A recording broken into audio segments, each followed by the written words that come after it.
இது பாருங்கள், TNPSC group 1ல் கேட்ட ஒரு சம்மு. A1 B4 C9 D16 Z வந்து 676 என எழுதும்போது P மற்றும் Qவால் தொடரப்படும் எண்களின் மொத்த மதிப்பு என்ன அப்படின்னு வந்து கேட்டிருக்காங்க. சரிங்களா? இது பாருங்கள், இது வந்து 1 ஸ்கொயரு, இது வந்து 2 ஸ்கொயரு, இது வந்து 3 ஸ்கொயரு. ஏக்கு பக்கத்தில் வந்து 1, பிக்கு பக்கத்தில் வந்து 2, சிக்கு பக்கத்தில் வந்து 3 அப்படின்னு எழுதும்போது பி மற்றும் கியூவால் தொடரப்படும் எண்களின் மொத்த மதிப்பு. அதாவது அவங்க வந்து என்ன சொல்லுறாங்கன்னா, பின்னு சொல்லிட்டு ஒரு லெட்டர் இருக்கான், கியூன்னு சொல்லிட்டு ஒரு லெட்டர் இருக்கான்.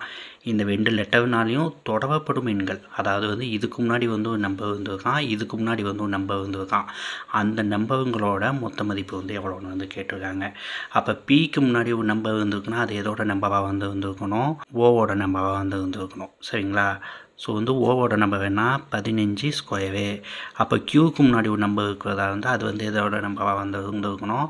பியோட நம்பராக வந்துருக்கணும். பியோட நம்பர் வேணால் 16 ஸ்கொயரு.